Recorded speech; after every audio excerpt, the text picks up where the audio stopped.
Welcome to Business Amplified with host Kevin A. Dunlap. This podcast is for small business owners aiming to amplify their enterprises. Explore strategies to play a bigger game by becoming an author, public speaker, podcast host, or expanding your brand in other ways. Elevate your business on Business Amplified.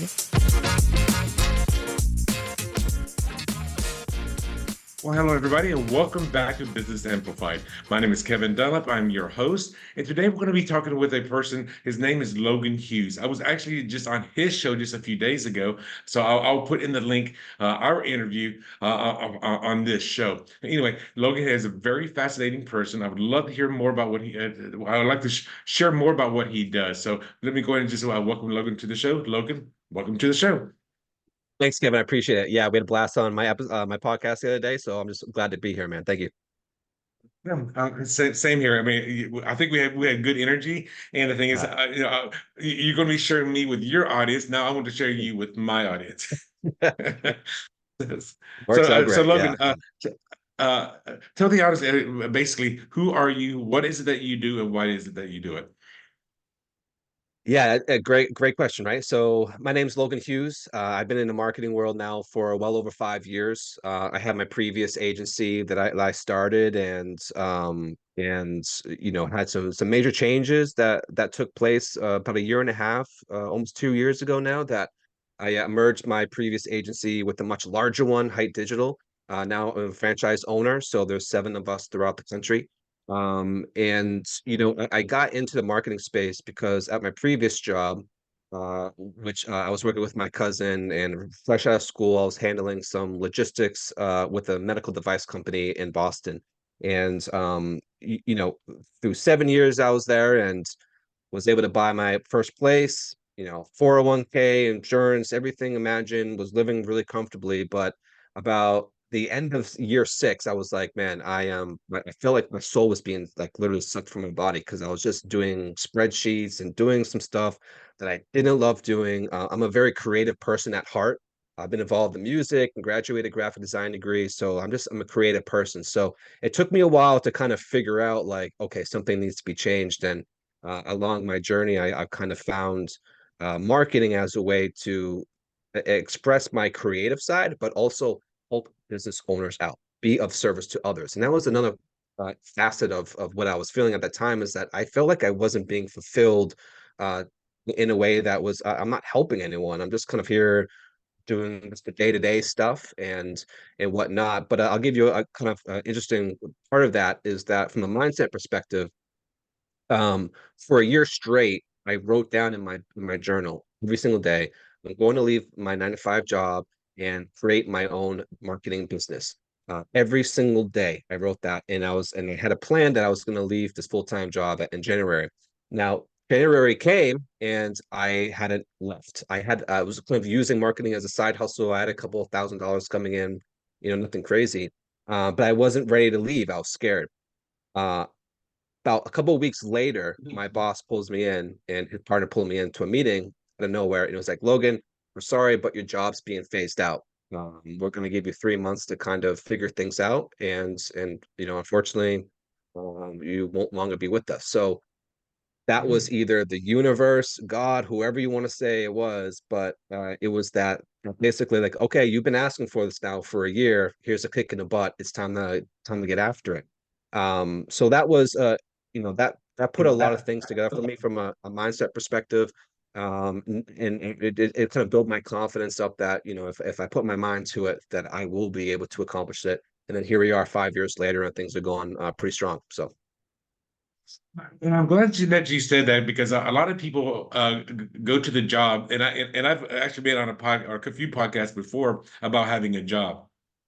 And I think a lot of people fall into this category, and you obviously fell into the category as well, or at one point. And I talk about there is no security in job security.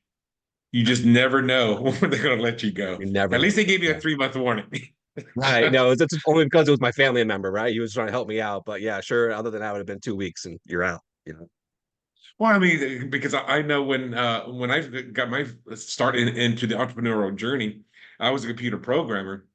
working on a project called Y2K at the time, if you know what year that is. Right. And I'm not going to tell you the year. I just had to let you guess.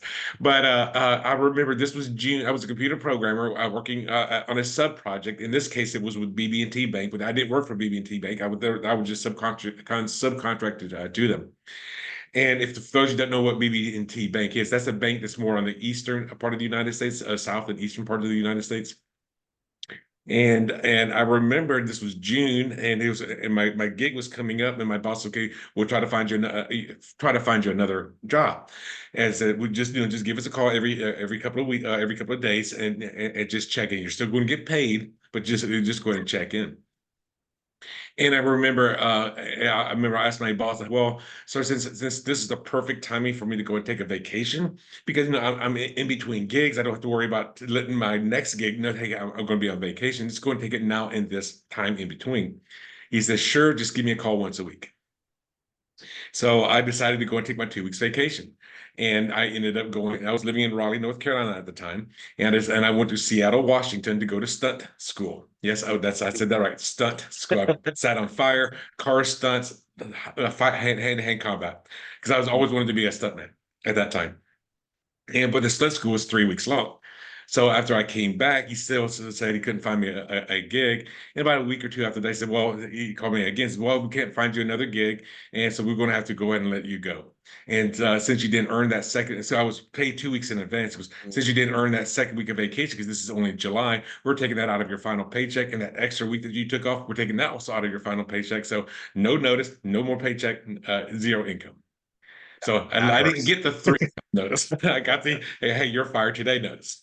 Right. Yeah. Yeah. You never know. And I think it's, you mentioned this too, on my podcast the other day, and it was just such a great point, sort of working that side hustle until you have built up enough. If you're thinking about it, like, maybe you love your job and blah, blah, but if you're thinking about doing something on your own, it's good to have a little bit of a safety net. Now, either having a side hustle that's kind of bringing some money in, or getting to a point where, you're making enough that to supplement that with your full time, and then kind of take that leap. So doing it smart way, the smart way, I guess. And that's exactly right. Because as you were saying that when you was I wanted to leave in January, I wanted to leave in February, but you said I had a couple of $1,000s coming in, which is perfect because now because you had your security or false sense of security of your job, and you've Yeah, got the money coming in. Now it's a lot easier to make that transition from corporate world into self-employed world. However, if exactly. you're just cut off and you got to start a business when you have no income coming in, that can be extremely stressful. Because Yes. Yeah. the Well, bad thing is with most entrepreneurs, they just don't know what they don't know, and because of that, it can be a very long process. That's also why a lot of businesses fail, is because they're either under capitalized, or they don't know how to market themselves. I mean, that's probably one of the biggest things. Now, so I'd love to tell us a little bit about what kind of marketing that you do, for somebody else or even for yourself. yeah.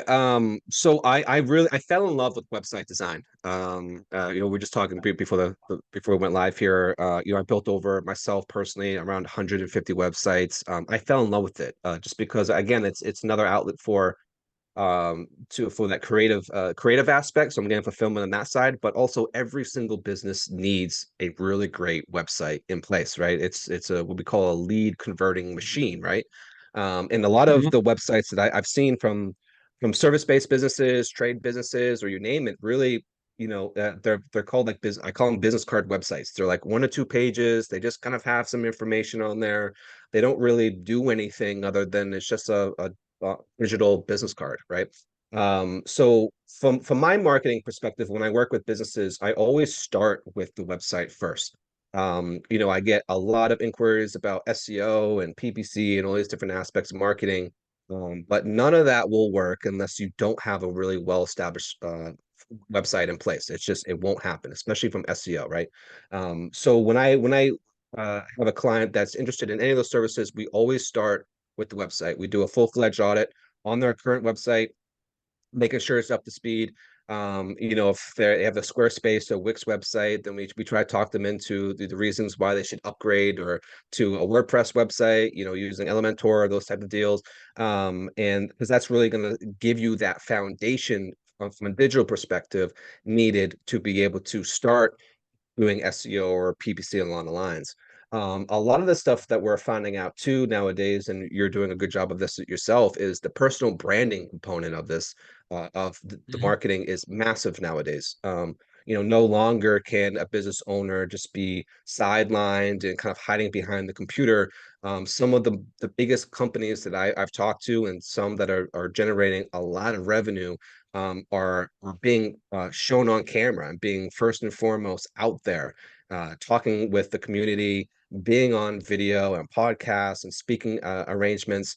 And I think a lot of that has to come down to the fact that we just been inundated with spam and BS constantly, right? We fake profiles and fake businesses and so forth, right? So the more that you can bring uh, that authentic personal approach to your social media profiles is going to put you over the top from your competitors, because I guarantee you your competitors are probably not doing that.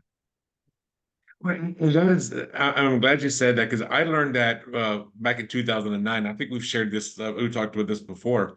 Back then, I actually was at a real estate conference and I won one of the door prizes. And it was a pocket-sized camcorder, I still have it. I mean, it was called a flip camcorder. It was about the size of it was about, I don't know, Yeah, 6 inches tall, maybe an inch thick, and it would record up to 1 hour of video. It doesn't matter if it was 6 10-minute videos or 160-minute or 415, it will record up to 1 hour.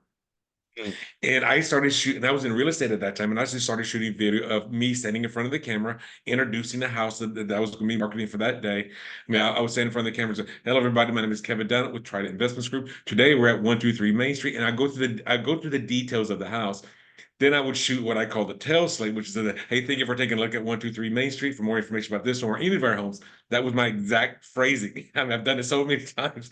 yeah, And then I would shoot a guided tour of the house because I looked at it as, hey, you don't live in this city. You're looking at I was in Las Vegas at the time, and you're looking at this video from Chicago. I mean, you could be in right. Las Vegas, you could be next door. It just didn't matter. But I pretended you were in another city. Like, how can I view this house without being there? And that's exactly what I did. And that made me hundreds of thousands of dollars. Of just being that Yeah, big because my face was my brand. And yeah, I'm sure Logan would say that if you're a small business owner, your face is part of your brand. Yes, you have your logo, you have your colors, you have those things, you have your motto, your tagline, all of that other stuff, but your face is still your brand. And that's how you're going to differentiate yourself from other people. And yeah. And that also, go ahead. So sorry. Yeah, and from the real estate aspect, you mentioned that's like mandatory nowadays, right? Every single real estate person is going to the house and doing videos, right? So before the times on that with you. So that's great. We've actually split tested this on our end too, from a website perspective, right? So we've had, for instance, we have a local jewelry store. Every single when I was building the website, every single jewelry store, K's, whatever you want to call it, the big ones, even the smaller ones, very in terms of imagery and just the layout was just very basic and vague. There was no personalization to it. So we split tested this. We had a website that they had previously on Squarespace and it was all stock images, no personality. We rebuilt their website on WordPress, and we added pictures of both of the husband and wife who worked there, and just showed that personality. And this was 5 years ago. Till this day, people will go into the store and be like, "Hey, I saw you on the website. I saw your dog that you put on social media." Like they feel like they're already part of that family, and because of that, they are absolutely crushing it. So, for if anyone is listening, if you have an opportunity and have a website that doesn't have a lot of pictures of technicians or the business owners or speaking a lot about yourself, I would highly recommend you add that personalization to the website because it's really going to help yourself out. And I'm going to second what he just said there, and I'm also going to dovetail a little bit. It's not having pictures of people like a stock image that you got on Unsplash or something like that. It's going to be the actual people in the store. Okay, so that adds that personalization. Because the thing is, you want if you've got to say if you've got a pawn shop, or, whatever, you got three employees and you got two owners, a husband and wife owner, or something like that. You want photos of those people, so when somebody comes into that store, like, oh, that's Bobby over there.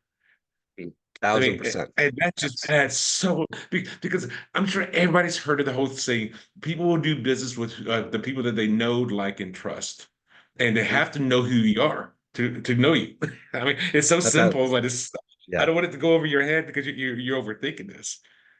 No, yeah, it's really just comes to that down to that, and then that that floats into the social media side.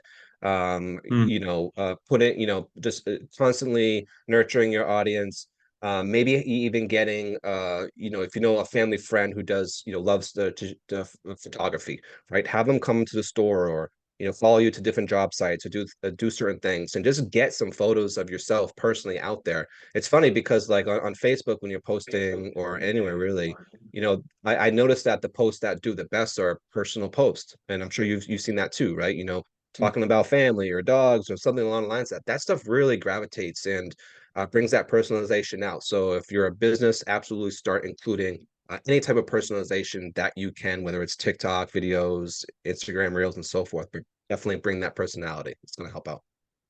And I'm going to take this one step further, is that whenever you're taking photos and video, even for that matter, understand which platform that video or photo is going to go on. If you're going to be shooting TikTok and you're shooting it with your cell phone, you want to shoot it in portrait or vertical mode. If you're shooting a picture of a house that's going to go onto the MLS, shoot that in landscape horizontal mode. You have to know which platform it's going to go on. Because to me, one of my biggest peeves, and any of you that may watch the news or something like that, doesn't even matter which news channel you watch. If you say, "Hey, look, this is somebody filming this event that just happened. They're shooting in portrait mode to be on your horizontal TV," like so you see that little fluffy stuff on the side. Like, people, Yeah. why are you doing this? That's Right. I you're in know. the wrong mode. So true. Yeah. Absolutely. Well, I remember I watched this one show. Most of y'all probably are not going to know what this one is, but it was on one of the paranormal activity shows.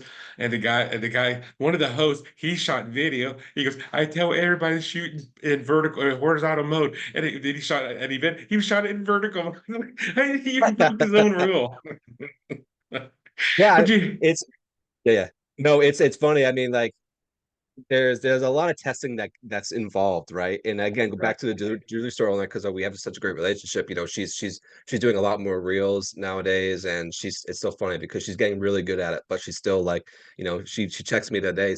I was saying that I saw a reel that she put out. I was like, this is really good. You're doing a really good job. She's like, the struggle is real. That's what she said. That was her response back. And it takes a lot of time and it does take a lot of effort, but and trials. I mean, you have to figure things out. But I kind of go back to our episode here. But I think you mentioned this too. It's not really about perfection at first, right? It's just about putting in the reps, and you just have to get on camera. You have to continue forward. You have to start doing these things, and it's gonna suck at first, as anything else, right? But again, no one really truthfully cares. That's what I find out. And again, we've actually seen that ads or videos that are unscripted, that maybe you fumble words, it's not really airtight, actually tend to do better because again, it's personalization. They're gonna, be like, okay, Mhm. he's on video and he may stumble some words, stuttered a little bit, but that's him. That's who he is, and they gravitate more to that. So again, it goes back to personalization. Yeah. And I'm going to second that as well because I mean I was all about perfection when I started shooting video as well. And to be honest with you guys, and I'm going to share this with the audience, is that when I was shooting my first videos of houses, it took me sometimes 4 or 5 takes to get done right. Oh yeah. So just be okay that you are going to make mistakes. You could always reshoot. Now, if you're doing a large monologue and you fumble a word, leave that fumble in there. I mean, you don't have to be perfect all the time, and that fumble makes you more human. 1000%. Yeah, man. Listen, we try to record multiple reels throughout the week, and I must do 10 takes each one. And by the end of it, I'm swearing, cursing up a storm, But it's what you got to do. I mean, that's the separator there from between yourself and your competition or businesses. Yeah. And the thing, yeah, I mean, because I know I probably shot over 1,000 videos of houses over the course of 18 years or 16 years, or actually it was from not 2009 to 2020, so over the course of 12 years just shooting houses. even toward the end, I was still making mistakes. I've shot hundreds and hundreds of these things, and I'll be standing in front of the camera. I go, "Okay, good morning, everybody," or I don't know what time of day it is. Hello, everybody. This is Kevin Dunlap with Trident Investment Group. Today, we're at 456 Main Street, and this is a three. How many square feet is this? No, and I remember those days where I'd had my spreadsheet with the house just off camera, and I would say, okay, Mm, for 3,263 square feet, four and a half bedroom, two bath on the corner of. Okay, I'm going through this in my head 4 or 5 times before I even start turning on the video. And here's the mm, other funny thing that happened to me a lot. When I stopped using my flip camcorder and technology with phones became a lot more popular. I remember like I would not get a phone call for 2 3 days. So so I told him, okay, I haven't done anything. Let's go out to this house over on Main Street. Let's go and shoot the video, get the pictures, because I'm gonna start marketing this house. And the 5 minutes that it would take me to record the video, I would get two phone calls. Like, yeah. why would they be Go figure. calling me at this 5 minute window? I haven't heard anything haven't rang in 2 3 days. And what I've learned, if I was using my cell phone, you know how you can get past that? Worry about the calls coming in. 'Cause this is what I ended up starting doing. I put my phone on airplane mode. It's just like go shoot the Mm. video. Honestly, that's a good idea. It's funny you mentioned that because I was trying to record a reel the other day and I was just getting bombarded by Facebook messages and stuff. I just couldn't concentrate. I never thought to put it on airplane mode. So yes, I'm gonna be probably doing that from the foreseeable future. So here's the marketing expert learning something new. This is There great. you go.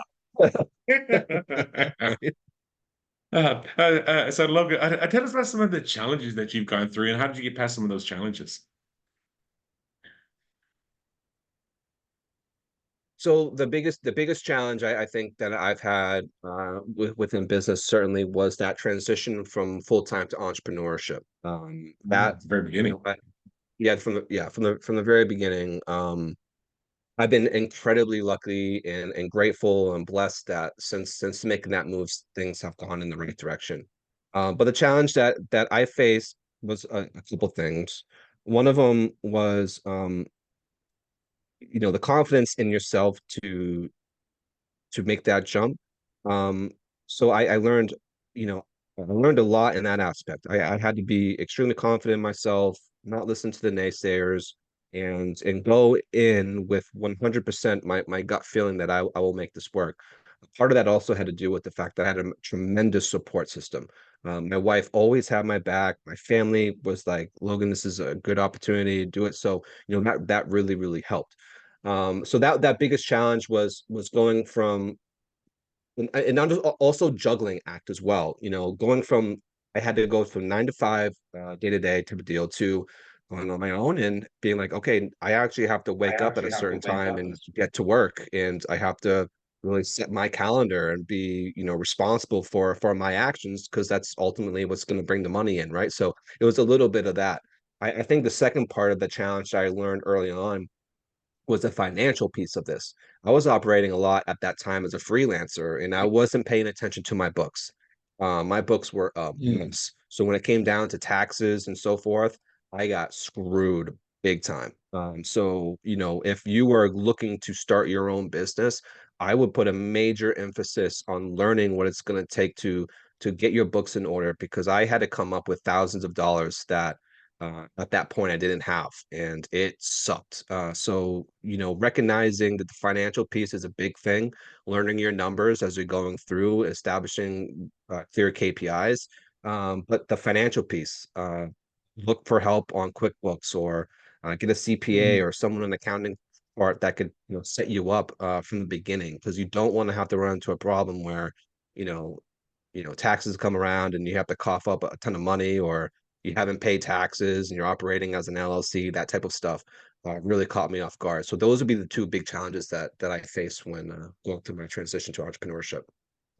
So, for those of you that are just starting out as a business coach, this is one of the few things that I teach exactly about that is number one, you need to keep a copy of every single receipt. That includes income receipts as well as any deductions that you're going to be giving out. Like say you go buy a new laptop for your business, keep all of those receipts.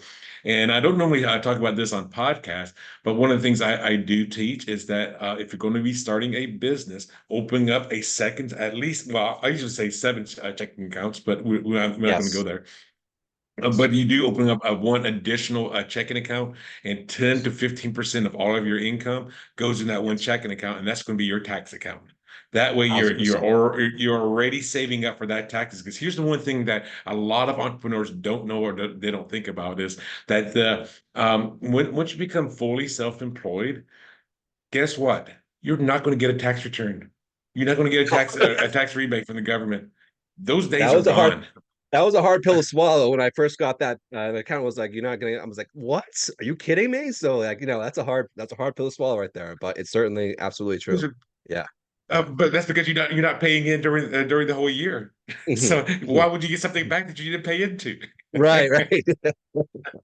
Yeah, again, to setting up the accounts. If anyone was to this, setting up the accounts was made my life so incredibly easy, or easier from a financial perspective. So, uh, establishing a business account, multiple checking accounts, and doing exactly what you said. Setting aside 15, 20%, putting that away for taxes. Oh man, I cannot recommend that enough. Honestly. Well, because if you don't, most people tend to live within their means. So if your means increase, your expenses go up because you're going to buy that new car. You're going to buy all that other thing that's going to. But however, if you don't plan for your taxes, it will come up and bite you. I mean, it will bite Yes. you hard. So you, Yes. so you definitely, usually recommend like 10 to 15. You can go 20 to put 20 away if you don't have any deductions because your Mhm. deductions come off your income. If you've got a lot of deductions, then you can probably go with a lower amount. And by the way, if let's say you put in $15,000 into that tax account and your taxes were $13,000, well, you can move that 2,000 back into your operating account or whatever, and then start doing that again the following year. So, Yep. but having that setup is super critical if you really want to be Mhm. successful. Yes. Yep. And Logan, since we talked about challenges, let's talk about some of your biggest successes. So Sure. tell us about those and how did that make you feel, or what was it that you were doing? I think my biggest success, is from again, I'm kind of breaking some 2 points. One from a business perspective, um, simply being able to go on my own and provide for my family. By far the biggest success. Now, from the business, and that's a mixture of both, right? Um, you know, uh, uh, I think that's probably the biggest one that encompasses both business and family. I was maybe thinking about breaking up in two things, but just being able to feel confident in myself and in serve others and being able to just put food on the table and have a great life for my family. That was my biggest why. That was why I got into this in the begin with. I saw a lot from, my father was able to support our family, but there was a cost to that, and that cost was he was never around. He traveled a lot. He worked 10 8-hour days, and he was just never around. And I saw that growing up. And I realized at a younger age that you know, I never thought myself would be a solo a business owner or entrepreneur. But when everything clicked, it was like I want to have time with my family. And at the time, my wife and I were talking about having kids and what that landscape looked like. So that was my ultimate why. I mean, being able to support my family with this, spending time with, we have a 2.5-year-old boy at home, and having the freedom on Wednesdays, which we do now, to I work a half day and the other half is spending time with them, and kind of be freed up in those day-to-day things. So that was the I think my biggest success so far was making this work, being able to provide my family, and ultimately having that freedom to have time with my family. That could be huge because number one, you've shown or you've proven the proof of concept that you can survive and they possibly even thrive without having to be under somebody else's thumb and rules. Hey, you have to be here from this time to this time. You have to ask permission for time off. You can just you've proven the proof of concept. So that is a huge success, because when you are no longer dependent upon somebody else, that's very relieving. So and that was a huge thing I learned, even back when I was in real estate. Was, yeah, there were times that things were tough. There was times that things were abundant. I mean, my best year in real estate, and I was doing lease option real estate before I got my realtor's license.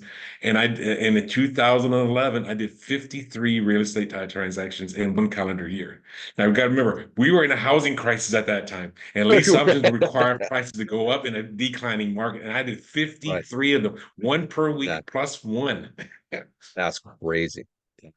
That Yeah. that was that was by far my best year. But I was hustling, and I mean, I Mm, was right at that time. I was in my second year, because I started shooting video in October 2009. So by 2011, I had a year and one quarter years under my belt shooting video, and that was yeah. just, and to be able to do that many transactions was phenomenal. Yeah. Um, so that was like, oh my gosh, I can do, I say tens of thousands of dollars, Mm, and it was phenomenal. And to the point where in 2012, that's when I got my realtor's license, because I kept turning people away. I was so busy, I could not help somebody that was unqualified to do a lease option because they didn't have the option money, or they were too qualified for the option because they actually qualified for a house. I go, why would you come to me? I only got 30 houses. There's 5,000 houses on the market right now. So why don't you go buy one of those? You're qualified. You don't need to be using me. right. I Right. was turning those people away. And Mm, then I said, you know what, let me go and get my license in 2012 so I can also service those people. That's how I said that was the main reason I got my license. But the thing, it was all for me, it was proof of concept, yeah. because I could live off that income, because a lot of Mm, realtors haven't another job, so they can only show houses on the weekends and in the afternoons or sure. the late afternoons. Sure. And Yeah. and It's it's a so the fact that testament. you're able. Yeah. I mean, it's it's a, it's a it, it's a testament to consistency and showing up every day. I mean, that's the ultimate thing, right? Like, when, and especially when you don't have a plan B. Like I didn't have a plan B. There was no plan B. This was when I made that move, this was plan A. This was going to work. There was no, I'm not going back to 9 to 5. And now here we are 4 years, 5 years later, and there's no chance that I would ever remotely go back. Once you get a little bit of a taste of it, you're like, I can do this. It stems from there. And consistency is key, and constantly putting in the day-to-day hours of things that you have to do, the things that move the needle daily, content, project management work, whatever it is, employees out in job sites, those type of things. It's just showing up daily. But yeah, just believe in yourself, and constantly wake up, put in work, and just kind of, if you do things with no plan B, you'll figure out a way to make it work for sure. Was it like one of the conquistadors that came over to the New World, and they were facing the Indians? He said, "Scrap the boats, as Yeah, there is yeah, no exactly. turning back."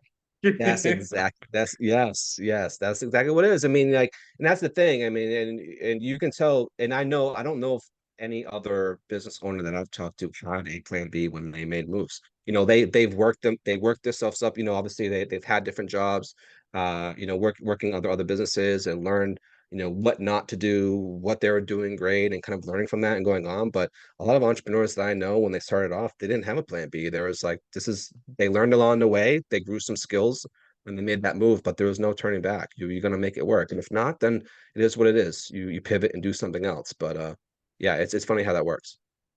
Well, and the thing is, the markets do change. So therefore, if a market does change, you need to redirect your energy into how to accept that. Like, I started my real estate business when I moved from Wilmington, North Carolina to Las Vegas, Nevada. I arrived in Las Vegas, Nevada on January 30th, 2004. Mm, So that's when I got there. I knew one of my closest friends had moved there a month prior, but he was unemployed, looking for work, living with his mom. Mm. And when I got there, it's like, well, I'm going to house it. I'm going to help these people do these seller finance deals back during the housing boom. And then that company fell apart in June of 2004. And it's like, okay, what am I going to do? What am I going to do? It's like, and so, but the thing is, for me, that's when I started my lease option business. Was in July of 2004, where I was dealing with a lot of owners that were wanting to buy real estate in Las Vegas. And then me and another realtor were working a business where we'll find people who could not get, couldn't buy a house, even though everybody that had a breath was giving a loan back then. But there were people that still did not qualify, like, maybe they were new to town, whatever it was. And that's where the lease option business came from. So we will have the person come in, and then we'll show them the house that's for sale on the MLS. I'll put it under contract under my name. I'll go find an investor. Hey, we will do this. We're going to add 20%, 25% per year onto the home. So you can make this much money on this on a 1-year contract, sometimes a 2-year contract. And that was the nature of the business. That was like perfect, strong appreciating market, making money hand over fist. And then guess Right. what happened in 2007? The Yeah. housing crunch, the Yeah. bubble burst. So I could no longer depend upon appreciation. So Yeah. I had to shift my business model because that model would not work anymore. Same Mm. thing happened for a lot of people that had businesses that, and then here came March 18th, 2020. Oh gosh, the world just got shut down. Mm. A lot of businesses It's went out of business. They didn't pivot. The thing is, things it's like that such a are good going to point. happen. Such a And good in point. 2020, when the housing market, or not the housing market, when the whole world shut down, that caused a lot of businesses to fail, but it also caused a lot of other businesses who could pivot to thrive. People that started doing Mm. Zoom meetings. Let's do this online. Let's do so that somebody that shift from the hand had to be there in person to being virtual. Those people thrived, Mhm. especially It's if you're such a like in huge point. education and people are like, man, Oh I'm yeah. so bored. I can't go anywhere. Nothing's open. So Right. what am I going to do? Yeah, it There's was so much that was a opportunity out there. that was a wild time. It was so funny because we had having multiple clients. Some of them were dead in the water, like restaurants, but then some of them were like, anything labor, anything in the trades, right? That was a prime time for people to work on the house. So it was a mixed bag of people just being absolutely dead in the water, cannot do anything, to businesses that just skyrocketed and just absolutely crushed it during that time. But you make a really good point. I mean, being able to pivot, and address things that happen. Because listen, I'm not gonna lie. Last week I was thinking about throwing in the towel. Right, last week was a hard week, and it's just kind of going back to the why of why you're starting to do this. But there's going to be hardships. There's going to be really good times. But that's just the ebbs and flows of entrepreneurship and being a business owner. It's not for the weak here, but. Yeah. Well, and the last thing I'm going to say, the other shift that happened or at least for me, it happened in 2023. It was when this little thing that came out that everybody was that came out that everybody like, oh my gosh, this is so great. That was called Chat GBT when AI hit Yeah. mainstream. So I Yep. mean, there's It's another only the shift. beginning. Yeah, only the beginning with what we're seeing on that. That's a whole nother episode right there. Yeah, yeah. That's a Absolutely. yeah, that's a big So thing. Logan, if somebody wanted to work with you more to find out more about your marketing business, to talk with you either in person or I would say most likely virtual because we're all virtual these days. How can one of the listeners, how can they, or even the viewers for the YouTube people, how can they actually get a hold of you? Yeah, you can if you're interested with anything marketing related, you can go to heightdigital.com/Manchester. That's HITE digital.com/Manchester. And that's where you can directly reach out to me for anything marketing related. But find me on Facebook, Logan Hughes. I have a green profile with a goofy face there. Look me up. I just love to have conversations. And ultimately, when it comes down to just picking my brain about marketing related strategies or anything that I can help for your business. My main goal is to, one, establish a really great relationship and partnership with my clients, but two, just be of service to others. So if you have any questions on anything, the entrepreneurship journey, or marketing related, you can find me on my website, but also just reach out to Facebook and we'll have a great conversation. So So again, that's going to be at HITE digital.com/Manchester. Or you can look for yes. him personally. His name is Logan, Logan Hughes, Hughes. I want to make sure you guys don't misspell that. There's no O's Got in it. there. There's no just H's. It's Thank you. H-E-S. HUT. Yes, absolutely. And Yeah. also for those of you that are listening to this show, if you think this might be something that you would like to contribute to, and you may want to see by being a guest on this show, you can go to our calendar page, which is at businessamplified.net/pre-interview. That way, we can do a 15-minute call to see if that's something that you would like, or if you know somebody else that we might be give it to them at businessamplified.net/pre-interview, because we're always looking for more guests. And the reason I do this at the end of every show, because one of my favorite shows was called Dirty Jobs, and Mike Rowe at the very beginning, at the very end, I would say, "Hey, if you know somebody that has a dirty," so I'm doing my own little self promotion for future shows. Great show. Oh, I love it, and he's back. He's come back. I know. Awesome. So, but anyway, Logan, are there any last words that you want to share with anybody before we go? Yeah, I mean, I would just say this. Again, if you're looking to make that jump to entrepreneurship, just it's pretty cliche, but just believe in yourself. Make sure that you have some skill sets in place and you're making some revenue coming in, but don't be afraid to go all in on yourself. And some of the most successful entrepreneurs, business owners that I know have gone all in, all chips on the table, and they've made it work. So yeah, thank you for having me on, Kevin. I appreciate it. Well, it's been my pleasure. And everybody, thank you for joining us. And until next time, be amazing. Thanks for tuning in to another empowering episode of Business Amplified with Kevin A. Dunlap. If you found value in today's insights, don't forget to subscribe, rate, and share the podcast. Keep amplifying your business. And remember, your success journey is our inspiration. Until next time on Business Amplified, go out there and make your business thrive.